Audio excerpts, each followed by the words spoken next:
Hello ji, welcome to the teachers. कैसे हैं आप लोग। आज की हमारी क्लास स्टार्ट कर लेते हैं। आज की हमारी क्लास का पहला क्वेश्चन है। अच्छा, पहले क्वेश्चन से पहले आज की जो हमारी क्लास है उसमें लगभग वैसे 16 क्वेश्चन हमने करे हैं, लेकिन इसमें लगभग आपके 70 to 80 क्वेश्चन कवर होने वाले हैं, जो आपके एग्ज़ाम के लिए बहुत फ़ायदेमंद है। चाहे आपका एग्ज़ाम सी टेट हो, एच टेट हो या अदर एग्ज़ाम हो जिसमें SST के यानी कि GSG के क्वेश्चन आते हैं, तो बेहद ज़्यादा इम्पोर्टेंट ये आपके 15 मिनट होने वाले हैं। इनको ध्यान से देखें और इसका फ़ायदा उठाएं। चलिए क्लास स्टार्ट कर लेते हैं। पहला क्वेश्चन है, सही मिलान करें। पृथ्वी का जो ठोस भाग है उसको भूमंडल बोलते हैं। पृथ्वी की जो गैस की परतें हैं उस भाग को वायुमंडल बोलते हैं।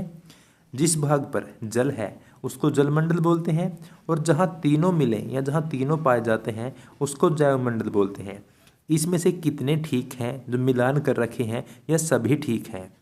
आपके अकॉर्डिंग सभी ठीक होंगे, यह बिल्कुल सही है। इस चारों के चार ठीक हैं। और जैवमंडल ऐसा भाग है जहाँ पर तीनों चीज़ें पाई जाती हैं, तीनों का मिश्रण है, जहाँ पर हम रहते हैं, जहाँ पर पेड़ पौधे हैं, पादप हैं और जंतु हैं, उस भाग को जैवमंडल बोलते हैं।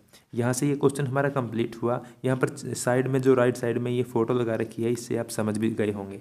ओके, क्वेश्चन नंबर 2 पर हम बढ़ते हैं। पृथ्वी का सबसे ऊंचा भाग माउंट एवरेस्ट। लो भाई, एक क्वेश्चन तो यही आपको पता लग गया कि पृथ्वी का सबसे ऊंचा भाग यानी कि जो हमारी धरती है उस पर जो सबसे ऊंचा भाग है वह एक चोटी माउंट एवरेस्ट पर्वत है। उसकी ऊंचाई कितनी है? उसकी ऊंचाई बताएं कितनी है। क्या यह 1000 मीटर यानी कि 1 किलोमीटर है? क्या यह 4448 या 12012 मीटर या 8848 मीटर है? ऑप्शन सी हम ठीक कर देंगे, क्योंकि यह लगभग 8848 मीटर है, यानी कि यह 8.8 किलोमीटर के अराउंड ऊंचाई है सबसे ऊंचा भाग पृथ्वी का। यहाँ पर चित्र में आप देख लेंगे कि इस प्रकार माउंट एवरेस्ट दिखता है। इसके बाद क्वेश्चन नंबर 3, इसी से मिलता हुआ एक क्वेश्चन आ गया। माउंट एवरेस्ट जो पृथ्वी की सबसे ऊंची चोटी हमने डिस्कस की है अभी, उसका उस पर चढ़ने वाली प्रथम भारतीय महिला कौन थी? कौन थी भाई, बताएं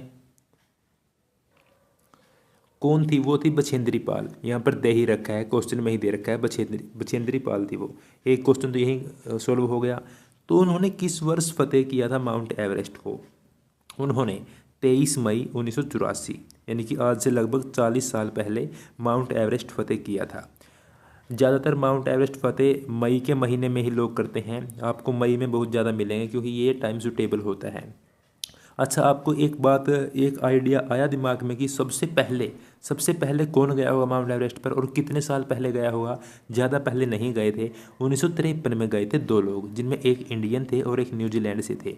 ये भी मई के महीने में गए थे। और ये सबसे पहली भारतीय महिला थी बछेंद्री पाल तो। और सबसे पहली महिला कौन होगी? जापान से थी एक महिला जो 1975 में गई थी। तो तीनों डेट आपको याद ही हो गई यार, ये तो आपको ध्यान में आ ही गई। ठीक है, क्वेश्चन नंबर 4 कर लेते हैं। पृथ्वी का सबसे गहरा भाग मेरियाना गर्त जो प्रशांत महासागर में स्थित है, उसकी गहराई कितनी है? अभी हमने जाना था कि सबसे ऊंचा भाग माउंट एवरेस्ट है जिसकी ऊंचाई 8848 मीटर है, लेकिन अब बात कर रहे हैं कि पृथ्वी का सबसे गहरा भाग कौन सा है।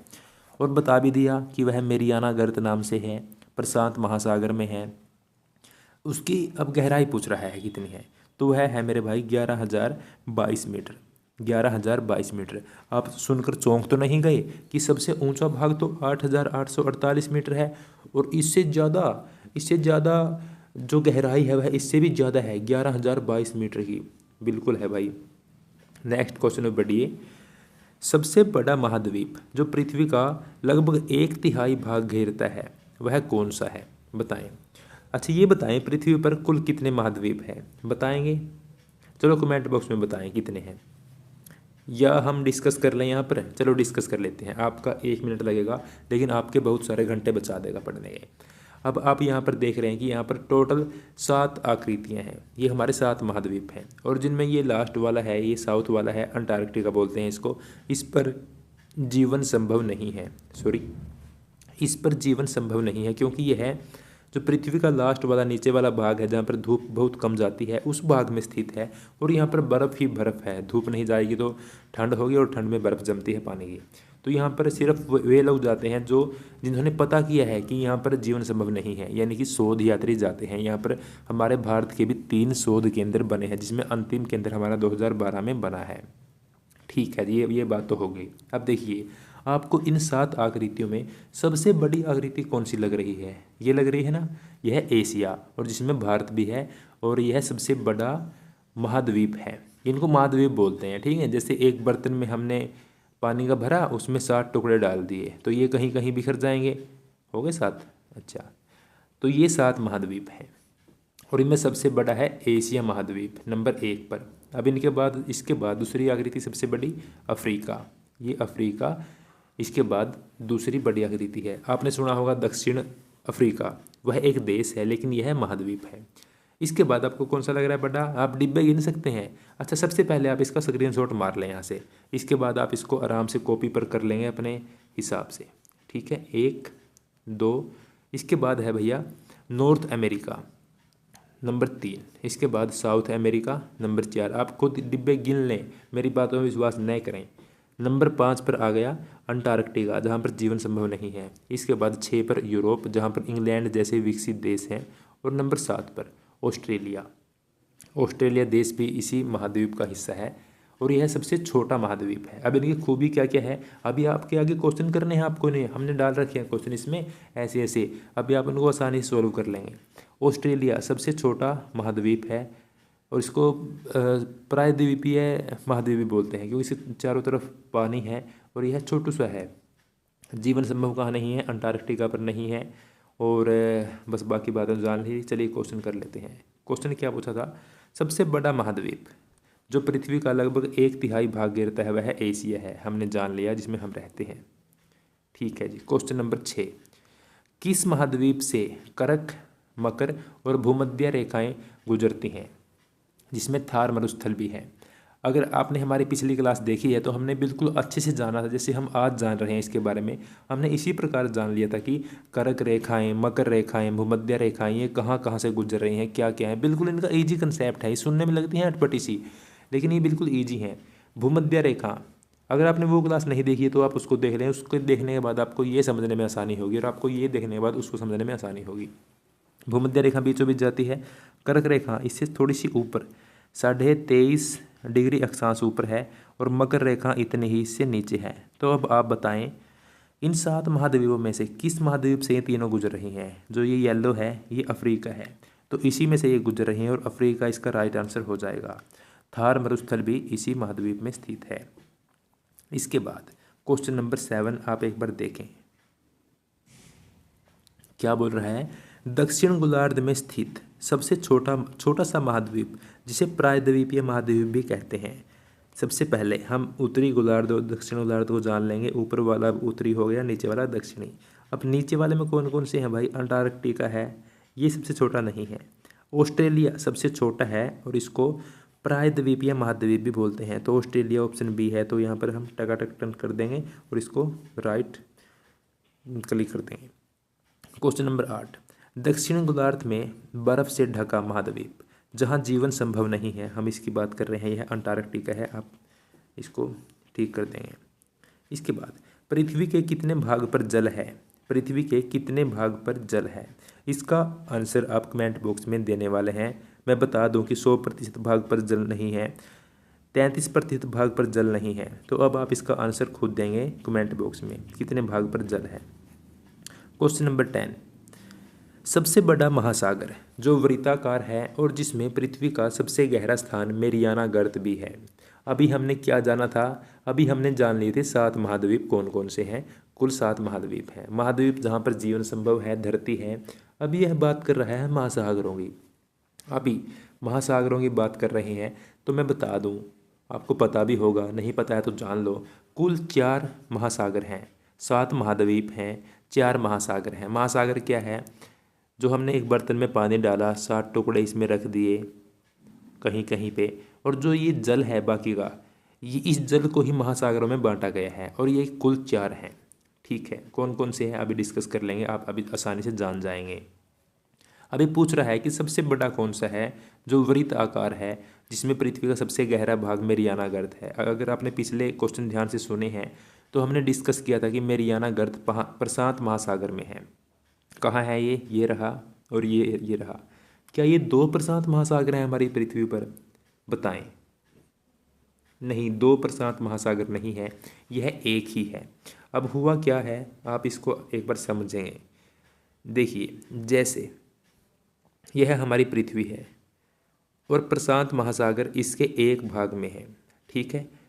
अभी हमने क्या किया कि इसको हमने पूरी देखने के लिए, अभी यह हमें पूरी नहीं दिख रही, इसका एक भाग तो पीछे भी है ना इसके, जो हमें दिखाई नहीं दे रहा, गेंद की तरह आप समझ सकते हैं। लेकिन इसको हमने इस प्रकार समतल पट पर खोल लिया है। तो अगर हम इसको खोलेंगे तो इसका जो ये भाग है और ये भाग है, ये पीछे जाके मिलता है ना, इस कारण ये आधा इस साइड आ गया और आधा इस साइड में आ गया है। तो यह एक महासागर ही है जो प्रशांत महासागर है, 2 नहीं है। तो इसका आंसर क्या हो जाएगा? प्रशांत महासागर। और यह सबसे बड़ा महासागर है और यह भी लगभग पृथ्वी का 1/3 भाग घेरता है। जिस प्रकार हमारा एशिया महाद्वीप है, इतने भाग पर है वो, उसी प्रकार ये भी है। इसके बाद दंतुरित तट वाला एस के आकार का महासागर जो व्यापार की दृष्टि से सक्षम है, वह कौन सा है? वह प्रशांत महासागर तो नहीं है, क्योंकि उसके बारे में हमने जान लिया, और ना वह एस के आकार का है। अभी यहाँ पर आप देखेंगे कि यहाँ पर एक ऐसे एस बनता हुआ हमें दिखाई दे रहा है। बन गया एस? जी बन गया। तो जो ये महासागर है, इसके जो तट हैं वो दंतुरित हैं। दंतुरित यानी कि दांतों के आकार के ऐसे। इसका क्या मतलब है भाई? इसका मतलब ये है कि जो नौकाएं या जहाज़ हैं वो आसानी से आकर यहाँ पर रुक सकते हैं। अगर तट है ही नहीं, कहीं पर ऐसा है, तो वो कहाँ पर रुकेंगे? इस कारण अगर जहाज़ रुकते हैं तो व्यापार भी बढ़ेगा। तो इस महासागर में एस के आकार का है, यह दंतुरित तट हैं और व्यापार सबसे अधिक होता है। तो यह हो जाएगा अटलांटिक महासागर। और यह उत्तरी और दक्षिणी अलग अलग नहीं है, इसके भाग को डिवाइड कर रखा है, यह एक ही है। कुल 4 महासागर हैं, जो उसमें से एक है अटलांटिक महासागर, जिसके बारे में हमने जान लिया। इसके बाद क्वेश्चन नंबर 12, किसी देश के नाम पर किस महासागर का नाम रखा गया है? ऐसे ये 4 महासागर हैं, इनमें से एक महासागर आपको कौन सा दिखाई दे रहा है जो किसी देश के नाम पर है? क्या वह प्रशांत महासागर है? आपने सुना है कभी प्रशांत देश? नहीं सुना होगा दोस्तों। अटलांटिक महासागर, अटलांटिक देश सुना है? नहीं सुना होगा। आर्कटिक महासागर है, आर्कटिक देश नहीं सुना होगा। चलो आप बताएं कि कौन सा है, कमेंट बॉक्स में आप इसका जवाब भी देंगे, ठीक है। अच्छा, मैं आपको यहाँ पर 1-2 क्वेश्चन और साथ में करवा देता हूँ कुछ ही समय में। कुल 4 महासागर हैं। अगर ऐसा क्वेश्चन आए कि बड़े से छोटे क्रम में इनको लगाएं, तो आप क्या करेंगे? सबसे बड़ा महासागर प्रशांत महासागर है, उसके बाद अटलांटिक है, हिंद नंबर 3 पर है और आर्कटिक 4 पर है। कई बच्चे अटलांटिक और आर्कटिक में कन्फ्यूज होते हैं, अब नहीं होंगे। जिसका नाम बड़ा वो महासागर बड़ा, अटलांटिक बड़ा, आर्कटिक छोटा। सबसे बड़ा प्रशांत, फिर अटलांटिक, फिर हिंद और फिर आर्कटिक। ठीक है दोस्तों, आगे बढ़ते हैं। अब आते हैं हम वायुमंडल पर। हमने तीनों मंडल के क्वेश्चन आज डाल रखे हैं, 2-3 क्वेश्चन रहते हैं, इनको कर लेंगे, इसके बाद क्लास ओवर। वर्षा, बिजली कड़कना या मौसम संबंधी बदलाव घटनाएं किस मंडल में होते हैं? जो वायुमंडल की 5 मंडल बांट रखे हैं, तो उनकी हम डिस्कस कर रहे हैं। तो ये जो बारिश होती है, ये हमें लगता है कि काफ़ी ऊपर से आती होगी, लेकिन नहीं। जो ये बारिश आती है, ये हमारे बिल्कुल करीब से ही आती है। और जो पृथ्वी की साइड से चलते हुए पहला मंडल आता है, अक्षोभ मंडल, ये सब घटनाएं वहीं पे होती हैं। अक्षय, अक्षोभ मंडल, अक्षय यानी कि नुकसान, बारिश ऐसा होता है ना, बारिश से कई बार नुकसान हो जाता है, तो ये अक्षोभ मंडल से होती हैं। ये ट्रिक के रूप में आप इसको याद कर लेंगे। इसके बाद क्वेश्चन नंबर 14, ओजोन परत किस मंडल में है और इसी मंडल में जहाज, प्लेन, वायुयान उड़ते हैं? आपने सुना होगा ओजोन परत के बारे में कि यह अभी पतली होती जा रही है। इसकी अगर यह फट गई तो पृथ्वी पर बहुत सारे रोग फैल जाएंगे, बॉडी से रिलेटेड रोग हो जाएंगे। तो यह कौन सी परत में है? यह अक्षोभ मंडल के जो ऊपर वाली परत है, समताप मंडल, ये उसमें स्थित है। ओजोन परत उसमें है और जहाज भी उसमें उड़ते हैं। जहाज क्यों उड़ते हैं? क्योंकि मौसम संबंधी घटनाएं, बादल, बारिश इससे ऊपर ही उड़ेंगे ना, ताकि आसानी से उड़ सकें। तो ये उड़ते हैं समताप मंडल में। ताप यानी कि गर्मी, और गर्मी बढ़ रही है ओजोन परत के फटने के कारण या पतले होने के कारण। तो इससे आप इसको याद रख लेंगे। इसके बाद 15वां क्वेश्चन, रेडियो तरंगे या अंतरिक्ष रेडियो के लिए सही मंडल कौन सा है? अभी रेडियो तरंगे पूरे विश्व में है यार, सिर्फ किसी एक जगह तो है नहीं, यानी कि ये काफ़ी ऊपर होंगे, इनका एरिया काफ़ी वाइड होगा। तो ये आयन मंडल में है, यानी कि पृथ्वी से चौथी परत में। कोई आयन या आर्यन नाम का लड़का है जो रेडियो स्टेशन पर लगा हुआ है, तो यह इस प्रकार से आप इसको याद कर लेंगे। ठीक है, अभी आप एक बार देखेंगे ध्यान से। कुल 5 परतें हैं, पृथ्वी के बिल्कुल करीब से हम बात करते हुए चलेंगे। पहली परत है अक्षोभ मंडल, जिसकी दूरी है 18 किलोमीटर तक, यानी कि इसकी रेंज 18 किलोमीटर तक है। इसके बाद इसका एरिया नहीं है, दूसरे भाई का एरिया आ जाएगा। सीधा पूछेगा, बिल्कुल सीधा, अक्षोभ मंडल की सीमा कहाँ तक है, तो आप बताएंगे सीधा, बिल्कुल सीधा, कि वह 18 किलोमीटर तक है। इसके बाद समताप मंडल दूसरा, जहाँ पर प्लेन उड़ते हैं, ओजोन परत है, वह है 50 किलोमीटर तक। इसके बाद मध्य मंडल 80 किलोमीटर तक। उसके बाद सैटेलाइट रेडियो 400 किलोमीटर तक है आयन मंडल। और उसके बाद 5वां बहिमंडल, जो बिल्कुल लास्ट का हो गया। इसके बाद अंतरिक्ष आ जाता है। आज का हमारा लास्ट क्वेश्चन आप बताएंगे। इसको काफ़ी इंटरेस्टिंग क्वेश्चन है, इसको आप ध्यान से देखेंगे। आपने सुना होगा कि ऑक्सीजन, कार्बन डाइऑक्साइड, ये गैसें हैं जिसको हम लेते हैं, छोड़ते हैं, लेकिन इसके अलावा कौन कौन सी गैस हैं या कितने प्रतिशत हैं? सबसे अधिक है नाइट्रोजन गैस, 78%। इसका क्या यूज है पता है आपको? ये हमारी विकास वृद्धि के लिए आवश्यक होती है, 78%। इसके बाद ऑक्सीजन, जो हम सांस के रूप में लेते हैं, हम मानव जिसे सांस लेते हैं, वो है 21%। अब बच गई कुल 1%, उसमें बाकी सभी गैसें आती हैं। और जिसका भी 90%, यानी कि 0.9% ऑर्गन गैस है। अब बच गई कार्बन डाइऑक्साइड, जो हम छोड़ते हैं सांस के रूप में। और जो ट्रैफिक्स होती हैं, जिनका धुआं निकलता है, वो कार्बन डाइऑक्साइड ही होती है, जो काफ़ी विषैली होती है, लेकिन इसकी मात्रा बहुत कम है। इसकी मात्रा 0.03% ही है। आप इसको भी याद कर लेंगे।